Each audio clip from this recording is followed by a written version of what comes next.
Arthur Conan Doyle. Sir Arthur Ignatius Conan Doyle KSTJDL was a British writer and physician. He created the character Sherlock Holmes in 1887 for A Study in Scarlet, the first of 4 novels and 56 short stories about Holmes and Dr. Watson. The Sherlock Holmes stories are milestones in the field of crime fiction. Doyle was a prolific writer. Other than Holmes stories, his works include fantasy and science fiction stories about Professor Challenger and humorous stories about the Napoleonic soldier Brigadier Gerard, as well as plays, romances, poetry, non-fiction, and historical novels. One of Doyle's early short stories, J. Habakkuk Jeffson's Statement, helped to popularize the mystery of the Mary Celeste. The Adventures of Sherlock Holmes by Sir Arthur Conan Doyle. Chapter 9. The Adventure of the Engineer's Thumb. Of all the problems which have been submitted to my friend, Mr. Sherlock Holmes, for solution during the years of our intimacy, there were only 2 which I was the means of introducing to his notice: that of Mr. Hatherley's thumb, and that of Colonel Warburton's madness. Of these the latter may have afforded a finer view for an acute and original observer, but the other was so strange in its inception, and so dramatic in its details, that it may be the more worthy of being placed upon record, even if it gave my friend fewer openings for those deductive methods of reasoning by which he achieved such remarkable results. The story has, I believe, been told more than once in the newspapers, but, like all such narratives, its effect is much less striking when set forth on block in a single half column of print, than when the facts slowly evolve before your own eyes, and the mystery clears gradually away as each new discovery furnishes a step which leads on to the complete truth. At the time the circumstances made a deep impression upon me, and the lapse of 2 years has hardly served to weaken the effect. It was in the summer of '89, not long after my marriage, that the events occurred which I am now about to summarize.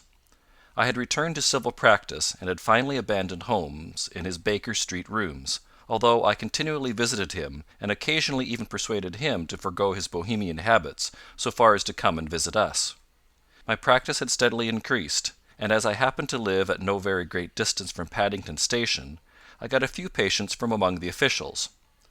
One of these, whom I had cured of a painful and lingering disease, was never weary of advertising my virtues, and of endeavouring to send me on every sufferer over whom he might have any influence.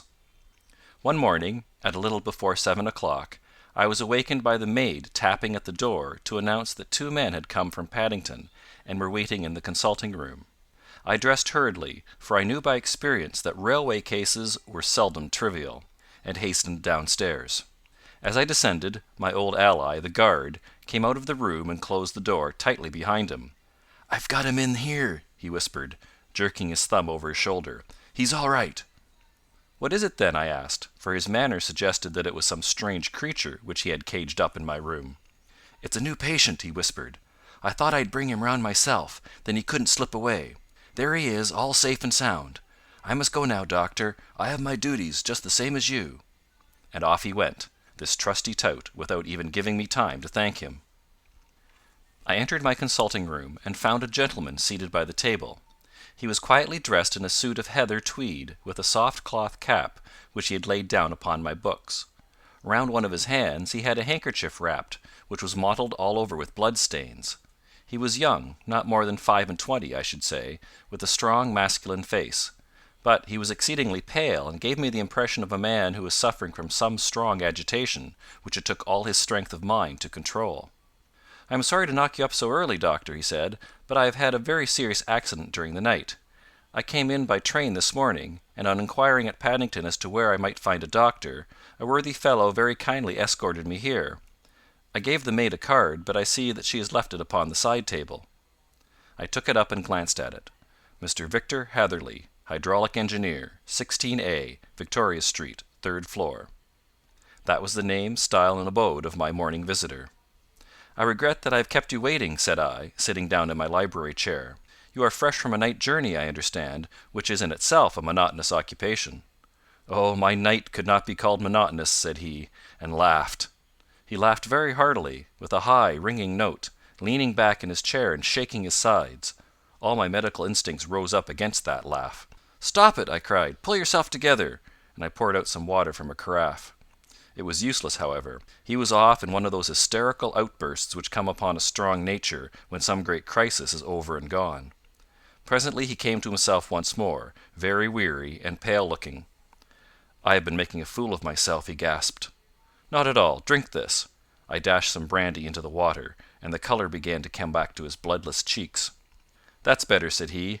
"And now, doctor, perhaps you would kindly attend to my thumb, or rather to the place where my thumb used to be." He unwound the handkerchief and held out his hand. It gave even my hardened nerves a shudder to look at it. There were 4 protruding fingers, and a horrid, red, spongy surface where the thumb should have been. It had been hacked or torn right out from the roots. "Good heavens!" I cried. "This is a terrible injury. It must have bled considerably." "Yes, it did. I fainted when it was done, and I think that I must have been senseless for a long time. When I came to I found that it was still bleeding, so I tied one end of my handkerchief very tightly round the wrist and braced it up with a twig." "Excellent! You should have been a surgeon." "It is a question of hydraulics, you see, and came within my own province." "This has been done," said I, examining the wound, "by a very heavy and sharp instrument." "A thing like a cleaver," said he. "An accident, I presume?" "By no means." "What! A murderous attack?" "Very murderous indeed." "You horrify me." I sponged the wound, cleaned it, dressed it, and finally covered it over with cotton wadding and carbolized bandages. He lay back without wincing, though he bit his lip from time to time. "How is that?" I asked when I had finished. "Capital! Between your brandy and your bandage, I feel a new man. I was very weak, but I've had a good deal to go through. Perhaps you had better not speak of the matter. It is evidently trying to your nerves." "Oh no, not now. I shall have to tell my tale to the police, but, between ourselves, if it were not for the convincing evidence of this wound of mine, I should be surprised if they believed my statement, for it is a very extraordinary one, and I have not much in the way of proof with which to back it up. And even if they believe me, the clues which I can give them are so vague that it is a question whether justice will be done." "Ha!" cried I. "If it is anything in the nature of a problem which you desire to see solved, I should strongly recommend you come to my friend Mr. Sherlock Holmes before you go to the official police." "Oh, I have heard of that fellow," answered my visitor, "and I should be very glad if he would take the matter up, though of course I must use the official police as well. Would you give me an introduction to him?" "I'll do better. I'll take you round to him myself." "I should be immensely obliged to you." "We'll call a cab and go together. We shall just be in time to have a little breakfast with him. Do you feel equal to it?" "Yes. I shall not feel easy until I have told my story." "Then my servant will call a cab, and I shall be with you in an instant." I rushed upstairs, explained the matter shortly to my wife, and in 5 minutes was inside a hansom, driving with my new acquaintance to Baker Street. Sherlock Holmes was, as I expected, lounging about his sitting-room in his dressing-gown, reading the agony column of the Times, and smoking his before-breakfast pipe, which was composed of all the plugs and dottles left from his smokes of the day before, all carefully dried and collected in the corner of the mantelpiece. He received us in his quietly genial fashion, ordered fresh rashers and eggs, and joined us in a hearty meal. When it was concluded, he settled our new acquaintance upon the sofa, placed a pillow beneath his head, and laid a glass of brandy and water within his reach. "It is easy to see that your experience has been no common one, Mr. Hatherley," said he. "Pray lie down there and make yourself absolutely at home. Tell us what you can, but stop when you are tired, and keep up your strength with a little stimulant." "Thank you," said my patient, "but I have felt another man since the doctor bandaged me, and I think that your breakfast has completed the cure. I shall take up as little of your valuable time as possible, so I shall start at once upon my peculiar experiences." Holmes sat in his big armchair with the weary, heavy-lidded expression which veiled his keen and eager nature, while I sat opposite to him, and we listened in silence to the strange story which our visitor detailed to us. "You must know," said he, "that I am an orphan and a bachelor, residing alone in lodgings in London. By profession I am a hydraulic engineer, and I have had considerable experience of my work during the 7 years that I was apprenticed to Venner and Matheson, the well-known firm of Greenwich. 2 years ago, having served my time, and having also come into a fair sum of money through my poor father's death, I determined to start in business for myself, and took professional chambers in Victoria Street. I suppose that everyone finds his first independent start in business a dreary experience. To me it has been exceptionally so. During 2 years I have had 3 consultations and 1 small job, and that is absolutely all that my profession has brought me. My gross takings amount to £27 10 shillings. Every day, from 9 in the morning until 4 in the afternoon, I waited in my little den, until at last my heart began to sink, and I came to believe that I should never have any practice at all. Yesterday, however, just as I was thinking of leaving the office, my clerk entered to say there was a gentleman waiting who wished to see me upon business. He brought up a card, too, with the name of Colonel Lysander Stark engraved upon it. Close at his heels came the colonel himself, a man rather over the middle size, but of an exceeding thinness. I do not think that I have ever seen so thin a man.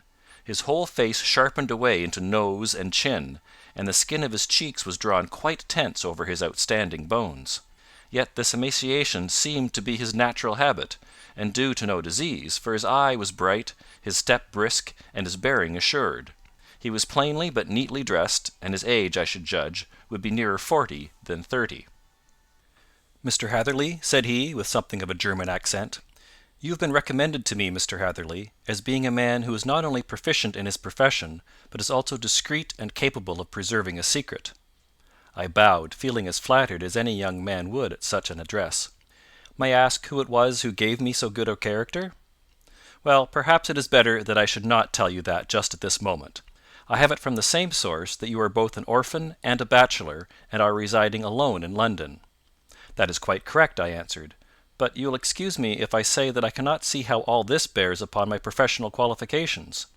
I understand that it was on a professional matter that you wished to speak to me." "Undoubtedly so, but you will find that all I say is really to the point. I have a professional commission for you, but absolute secrecy is quite essential. Absolute secrecy, you understand, and of course we may expect that more from a man who is alone than from one who lives in the bosom of his family." "If I promise to keep a secret," said I, "you may absolutely depend upon my doing so." He looked very hard at me as I spoke, and it seemed to me that I had never seen so suspicious and questioning an eye. "Do you promise, then?" he said at last. "Yes, I promise." "Absolute and complete silence before, during, and after? No reference to the matter at all, either in word or writing?" "I have already given you my word." "Very good." He suddenly sprang up, and darting like lightning across the room, he flung open the door. The passage outside was empty. "That's all right," said he, coming back. "I know that clerks are sometimes curious as to their master's affairs. Now we can talk in safety." He drew up his chair very close to mine, and began to stare at me again with the same questioning and thoughtful look. A feeling of repulsion and of something akin to fear had begun to rise within me at the strange antics of this fleshless man. Even my dread of losing a client could not restrain me from showing my impatience. "I beg that you will state your business, sir," said I. "My time is of value." Heaven forgive me for that last sentence, but the words came to my lips. "How would 50 guineas for a night's work suit you?" he asked. "Most admirably." "I say a night's work, but an hour's would be nearer the mark. I simply want your opinion about a hydraulic stamping machine which has got out of gear. If you show us what is wrong, we shall soon set it right ourselves. What do you think of such a commission as that?" "The work appears to be light, and the pay munificent." "Precisely so. We shall want you to come to-night by the last train." "Where to?" "To Ayford, in Berkshire. It is a little place near the borders of Oxfordshire, and within 7 miles of Reading. There is a train from Paddington which would bring you there at about 11:15. "Very good. I shall come down in a carriage to meet you." "There is a drive, then?" "Yes, our little place is quite out in the country. It is a good 7 miles from Ayford station." "Then we can hardly get there before midnight. I suppose there will be no chance of a train back. I should be compelled to stop the night." "Yes, we could easily give you a shakedown." "That is very awkward. Could I not come at some more convenient hour?" "We have judged it best that you should come late. It is to recompense you for any inconvenience that we are paying to you, a young and unknown man, a fee which would buy an opinion from the very heads of your profession.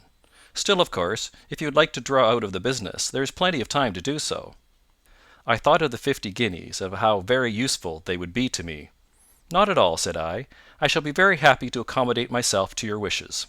I should like, however, to understand a little more clearly what it is that you wish me to do." "Quite so. It is very natural that the pledge of secrecy which we have exacted from you should have aroused your curiosity. I have no wish to commit you to anything without your having it all laid before you. I suppose that we are absolutely safe from eavesdroppers?"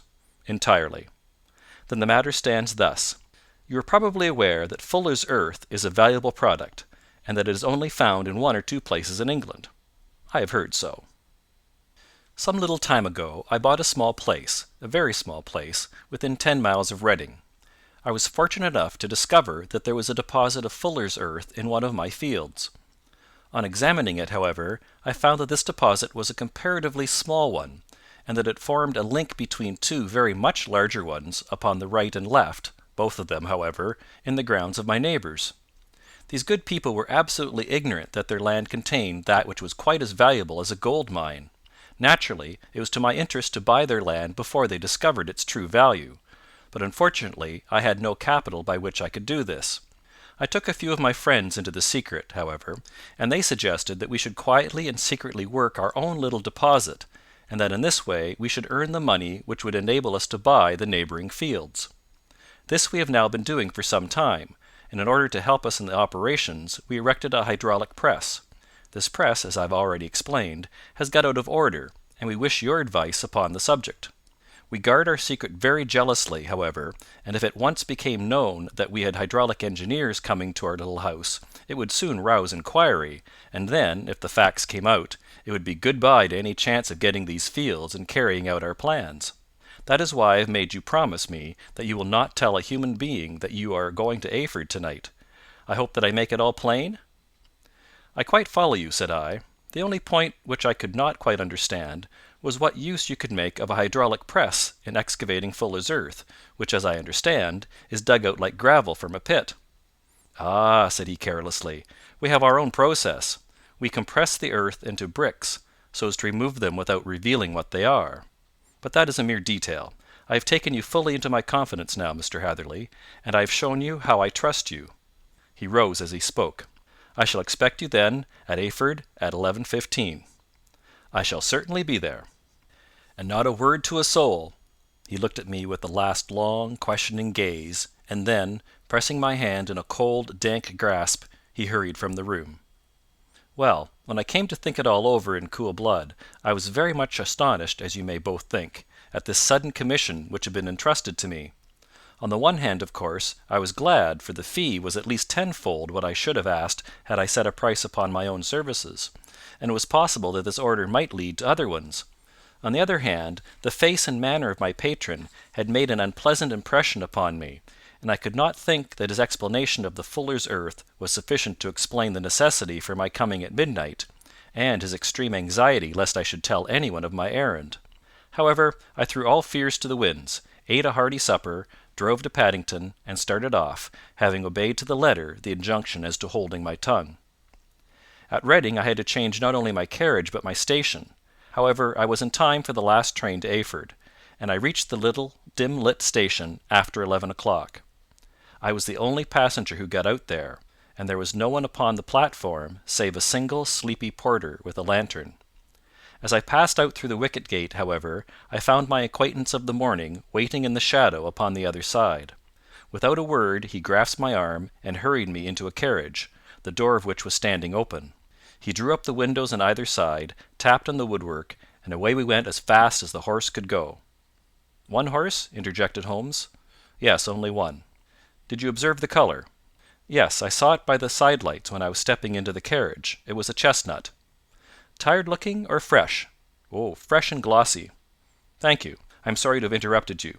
Pray continue your most interesting statement." Away we went then, and we drove for at least an hour.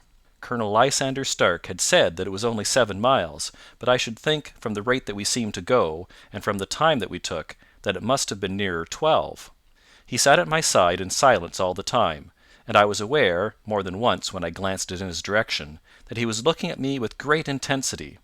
The country roads seemed to not be very good in that part of the world, for we lurched and jolted terribly. I tried to look out of the windows to see something of where we were, but they were made of frosted glass, and I could make out nothing save the occasional bright blur of a passing light. Now and then I hazarded some remark to break the monotony of the journey, but the colonel answered only in monosyllables, and the conversation soon flagged. At last, however, the bumping of the road was exchanged for the crisp smoothness of a gravel drive, and the carriage came to a stand. Colonel Lysander Stark sprang out, and, as I followed after him, pulled me swiftly into a porch, which gaped in front of us. We stepped, as it were, right out of the carriage and into the hall, so that I failed to catch the most fleeting glance of the front of the house. The instant that I had crossed the threshold, the door slammed heavily behind us, and I heard faintly the rattle of the wheels as the carriage drove away. It was pitch dark inside the house, and the colonel fumbled about looking for matches and muttering under his breath. Suddenly a door opened at the other end of the passage, and a long, golden bar of light shot out in our direction. It grew broader, and a woman appeared with a lamp in her hand, which she held above her head, pushing her face forward and peering at us. I could see that she was pretty, and from the gloss with which the light shone upon her dark dress, I knew that it was a rich material. She spoke a few words in a foreign tongue, in a tone as though asking a question, and when my companion answered in a gruff monosyllable, she gave such a start that the lamp nearly fell from her hand. Colonel Stark went up to her, whispered something in her ear, and then, pushing her back into the room from whence she had come, he walked towards me again with the lamp in his hand. "Perhaps you'll have the kindness to wait in this room for a few minutes," said he, throwing open another door. It was a quiet, little, plainly furnished room, with a round table in the centre, on which several German books were scattered. Colonel Stark laid down the lamp on the top of a harmonium beside the door. "I shall not keep you waiting an instant," said he, and vanished into the darkness. I glanced at the books upon the table, and in spite of my ignorance of German, I could see that the two of them were treatises on science, the others being volumes of poetry. Then I walked across to the window, hoping that I might catch some glimpse of the countryside, but an oak shutter, heavily barred, was folded across it. It was a wonderfully silent house. There was an old clock ticking loudly somewhere in the passage, but otherwise everything was deadly still. A vague feeling of uneasiness began to steal over me. Who were these German people, and what were they doing living in this strange, out-of-the-way place? And where was this place? I was 10 miles or so from Eyford, that was all I knew, but whether north, south, east, or west, I had no idea. For that matter, Reading and possibly other large towns were within that radius, so the place might not be so secluded after all. Yet it was quite certain, from the absolute stillness, that we were in the country. I paced up and down the room, humming a tune under my breath to keep up my spirits, and feeling that I was thoroughly earning my 50-guinea fee. Suddenly, without any preliminary sound in the midst of the utter stillness, the door of my room swung slowly open. The woman was standing in the aperture, the darkness of the hall behind her, the yellow light from my lamp beating upon her eager and beautiful face.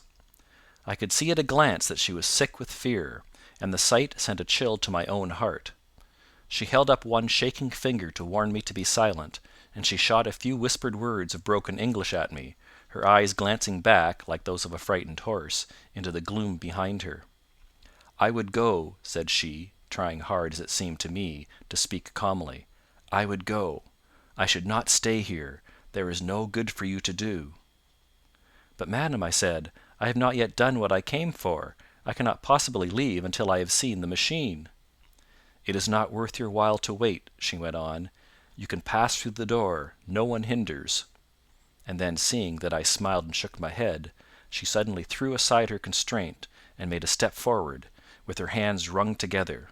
"For the love of heaven," she whispered, "get away from here, before it is too late." But I am somewhat headstrong by nature, and the more ready to engage in an affair when there is some obstacle in the way. I thought of my 50-guinea fee, of my wearisome journey, and of the unpleasant night which seemed to be before me. Was it all to go for nothing? Why should I slink away without having carried out my commission, and without the payment which was my due? This woman might, for all I knew, be a monomaniac. With a stout bearing, therefore, though her manner had shaken me more than I cared to confess, I still shook my head and declared my intention of remaining where I was. She was about to renew her entreaties when a door slammed overhead, and the sound of several footsteps was heard upon the stairs. She listened for an instant, threw up her hands with a despairing gesture, and vanished as suddenly and as noiselessly as she had come. The newcomers were Colonel Lysander Stark and a short, thick man, with a chinchilla beard growing out of the creases of his double chin, who was introduced to me as Mr. Fergusson. "This is my secretary and manager," said the colonel. "By the way, I was under the impression that I left this door shut just now. I fear that you have felt the draught." "On the contrary," said I opened the door myself because I felt the room to be a little close. He shot one of his suspicious looks at me. "Perhaps we had better proceed to business, then," said he. "Mr. Fergusson and I will take you up to see the machine." "I had better put my hat on, I suppose?" "Oh, no, it is in the house." "What, you dig fuller's earth in the house?" "No, no, this is only where we compress it. But never mind that. All we wish you to do is to examine the machine, and to let us know what is wrong with it." We went upstairs together, the colonel first with the lamp, the fat manager and I behind him. It was a labyrinth of an old house, with corridors, passages, narrow winding staircases, and little low doors, the thresholds of which were hollowed out by the generations who had crossed them. There were no carpets and no sign of any furniture above the ground floor, while the plaster was peeling off the walls, and the damp was breaking through in green, unhealthy blotches. I had tried to put on as an unconcerned air as possible, but I had not forgotten the warnings of the lady, even though I disregarded them, and I kept a keen eye upon my two companions. Fergusson appeared to be a morose and silent man, but I could see from the little that he had said that he was at least a fellow countryman. Colonel Lysander Stark stopped at last before a low door, which he unlocked. Within was a small square room, in which the three of us could hardly get at one time. Fergusson remained outside, and the colonel ushered me in. "We are now," said he, "actually within the hydraulic press, and it would be a particularly unpleasant thing for us if anyone were to turn it on. The ceiling of this small chamber is really the end of the descending piston, and it comes down with the force of many tons upon this metal floor. There are small lateral columns of water outside which receive the force, and which transmit and multiply it in the manner which is familiar to you. The machine goes readily enough, but there is some stiffness in the working of it, and it has lost a little of its force. Perhaps you will have the goodness to look it over and to show us how we can set it right." I took the lamp from him, and I examined the machine very thoroughly. It was indeed a gigantic one, and capable of exercising enormous pressure. When I passed outside, however, and pressed down the levers which controlled it, I knew at once, by the whishing sound, that there was a slight leakage, which allowed a regurgitation of water through one of the side cylinders. An examination showed that one of the india rubber bands, which was round the head of a driving rod, had shrunk so as not quite to fill the socket along which it worked. This was clearly the cause of the loss of power, and I pointed it out to my companions, who followed my remarks very carefully and asked several practical questions as to how they should proceed to set it right. When I had made it clear to them, I returned to the main chamber of the machine, and took a good look at it to satisfy my own curiosity. It was obvious at a glance that the story of the fuller's earth was the merest fabrication, for it would be absurd to suppose that so powerful an engine could be designed for so inadequate a purpose. The walls were of wood, but the floor consisted of a large iron trough, and when I came to examine it I could see a crust of metallic deposit all over it. I had stooped and was scraping at this to see exactly what it was, when I heard a muttered exclamation in German, and saw the cadaverous face of the colonel looking down at me. "What are you doing there?" he asked. I felt angry at having been tricked by so elaborate a story as that which he had told me. "I was admiring your fuller's earth," said I. "I think that I should be better able to advise you as to your machine if I knew what the exact purpose was for which it was used." The instant that I uttered the words I regretted the rashness of my speech. His face set hard, and a baleful light sprang up in his grey eyes. "Very well," said he. "You shall know all about the machine." He took a step backward, slammed the little door, and turned the key in the lock. I rushed towards it and pulled at the handle, but it was quite secure, and did not give in the least to my kicks and shoves. "Hullo!" I yelled. "Hullo, Colonel! Let me out!" And then suddenly in the silence I heard a sound which sent my heart into my mouth.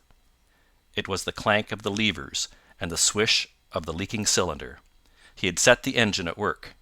The lamp still stood upon the floor where I had placed it when examining the trough.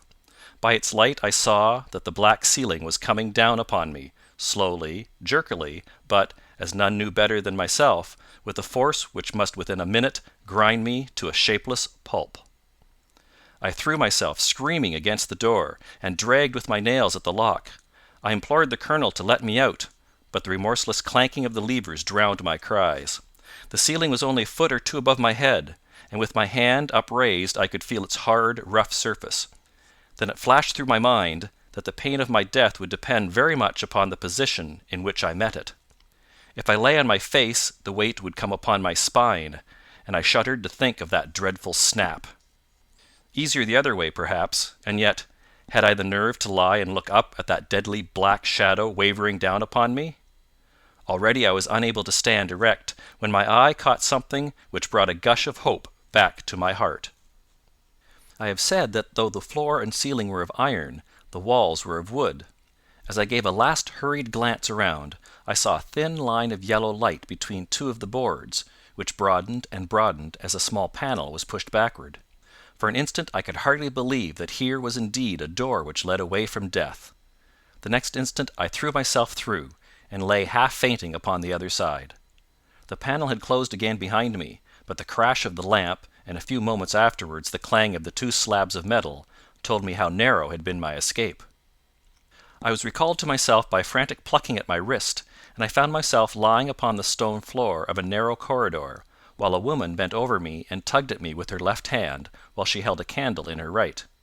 It was the same good friend whose warning I had so foolishly rejected. "Come, come!" she cried breathlessly. "They will be here in a moment. They will see that you are not there. Oh, do not waste the so precious time, but come!"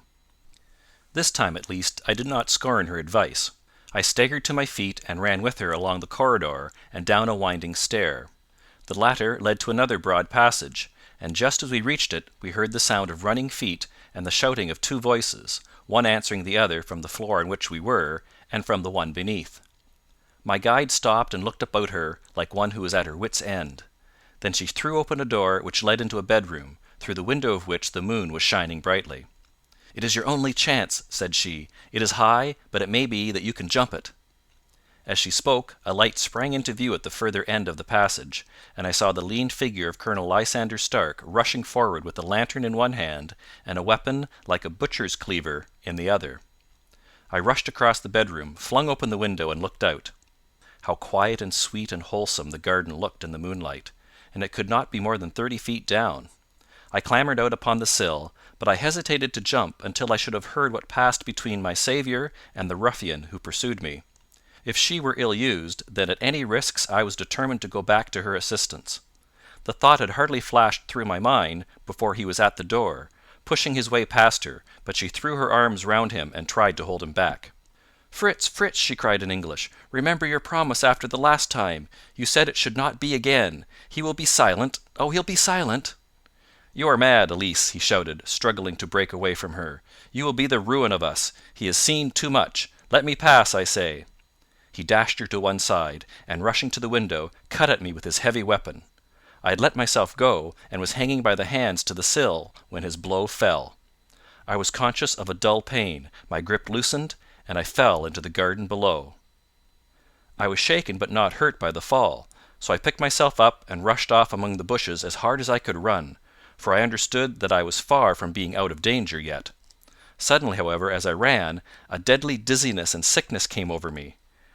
I glanced down at my hand, which was throbbing painfully, and then, for the first time, saw that my thumb had been cut off and that the blood was pouring from my wound. I endeavoured to tie my handkerchief round it, but there came a sudden buzzing in my ears, and next moment I fell into a dead faint among the rose bushes. How long I remained unconscious I cannot tell. It must have been a very long time, for the moon had sunk and a bright morning was breaking when I came to myself. My clothes were all sodden with dew, and my coat sleeve was drenched with blood from my wounded thumb. The smarting of it recalled in an instant all the particulars of my night's adventure, and I sprang to my feet with the feeling that I might hardly yet be safe from my pursuers. But to my astonishment, when I came to look round me, neither house nor garden were to be seen. I had been lying in an angle of the hedge close by the high road, and just a little lower down was a long building, which proved, upon my approaching it, to be the very station at which I had arrived upon the previous night. Were it not for the ugly wound upon my hand, all that had passed during those dreadful hours might have been an evil dream. Half dazed, I went into the station and asked about the morning train. There would be one to Reading in less than an hour. The same porter was on duty, I found, as had been there when I arrived. I inquired of him whether he had ever heard of Colonel Lysander Stark. The name was strange to him. Had he observed a carriage the night before waiting for me? No, he had not. Was there a police station anywhere near? There was one about 3 miles off. It was too far for me to go, weak and ill as I was. I determined to wait until I got back to town before telling my story to the police. It was a little past 6 when I arrived, so I went first to have my wound dressed, and then the doctor was kind enough to bring me along here. I put the case into your hands and shall do exactly what you advise." We both sat in silence for some little time after listening to this extraordinary narrative. Then Sherlock Holmes pulled down from the shelf one of the ponderous commonplace books in which he placed his cuttings. "Here is an advertisement which will interest you," said he. "It appeared in all the papers about a year ago. Listen to this. 'Lost on the 9th. Mr. Jeremiah Hayling, aged 26, a hydraulic engineer. Left his lodgings at 10 o'clock at night, and has not been heard of since. Was dressed in,' etc., etc. Ha! That represents the last time that the colonel needed to have his machine overhauled, I fancy." "Good heavens!" cried my patient. "Then that explains what the girl said." "Undoubtedly. It is quite clear that the colonel was a cool and desperate man, who was absolutely determined that nothing should stand in the way of his little game, like those out-and-out pirates who will leave no survivor from a captured ship. Well, every moment now is precious, so if you feel equal to it we shall go down to Scotland Yard at once as a preliminary to starting for Eyford." Some 3 hours or so afterwards we were all in the train together, bound from Reading to the little Berkshire village. There were Sherlock Holmes, the hydraulic engineer, Inspector Bradstreet of Scotland Yard, a plainclothesman, and myself. Bradstreet had spread an ordnance map of the county out upon the seat, and was busy with his compass drawing a circle with Eyford for its centre. "There you are," said he. "That circle is drawn at a radius of 10 miles from the village. The place we want must be somewhere near that line. You said 10 miles, I think, sir." "It was an hour's good drive." "And you think that they brought you back all that way when you were unconscious?" "They must have done so. I have a confused memory, too, of having been lifted and conveyed somewhere." "What I cannot understand," said I, "is why they should have spared you when they found you lying fainting in the garden. Perhaps the villain was softened by the woman's entreaties." "I hardly think that likely. I never saw a more inexorable face in my life." "Oh, we shall soon clear up all that," said Bradstreet. "Well, I have drawn my circle, and I only wish I knew at what point upon it the folk that we are in search of are to be found." "I think I could lay my finger on it," said Holmes quietly. "Really now," cried the inspector, "you have formed your opinion. Come now, we shall see who agrees with you. I say it is south, for the country is more deserted there." "And I say east," said my patient. "I am for west," remarked the plainclothesman. "There are several quiet little villages up there." "And I am for north," said I, "because there are no hills there, and our friend says that he did not notice the carriage go up any." "Come," cried the inspector, laughing, "it's a very pretty diversity of opinion. We have boxed the compass among us. Who do you give your casting vote to?" "You are all wrong." "But we can't all be." "Oh, yes, you can. This is my point." He placed his finger in the centre of the circle. "This is where we shall find them." "But the 12-mile drive?" gasped Hatherley. 6 out and 6 back. Nothing simpler. You say yourself that the horse was fresh and glossy when you got in. How could it be that if it had gone 12 miles over heavy roads?" "Indeed, it is a likely ruse enough," observed Bradstreet thoughtfully. "Of course, there can be no doubt as to the nature of this gang." "None at all," said Holmes. "They are coiners on a large scale, and have used the machine to form the amalgam which has taken the place of silver." "We have known for some time that a clever gang was at work," said the inspector. "They have been turning out half-crowns by the thousand. We even traced them as far as Reading, but could get no farther, for they had covered their traces in a way that showed that they were very old hands. But now, thanks to this lucky chance, I think that we have got them right enough." But the inspector was mistaken, for those criminals were not destined to fall into the hands of justice. As we rolled into Eyford Station, we saw a gigantic column of smoke which streamed up from behind a small clump of trees in the neighbourhood, and hung, like an immense ostrich feather, over the landscape. "A house on fire?" asked Bradstreet, as the train steamed off again on its way. "Yes, sir," said the station master.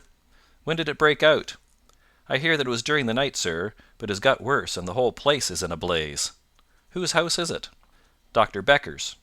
"Tell me," broke in the engineer, "is Dr. Becker a German, very thin, with a long sharp nose?" The station master laughed heartily. "No, sir. Dr. Becker is an Englishman, and there isn't a man in the parish who has a better lined waistcoat. But he has a gentleman staying with him, a patient, as I understand, who is a foreigner, and he looks as if a little good Berkshire beef would do him no harm." The station master had not finished his speech before we were all hastening in the direction of the fire. The road topped a low hill, and there was a great widespread whitewashed building in front of us, spouting fire at every chink and window, while in the garden in front 3 fire engines were vainly striving to keep the flames under. "That's it!" cried Hatherley, in intense excitement. "There is the gravel drive, and there are the rose bushes where I lay. That second window is the one that I jumped from." "Well, at least," said Holmes, "you have had your revenge upon them.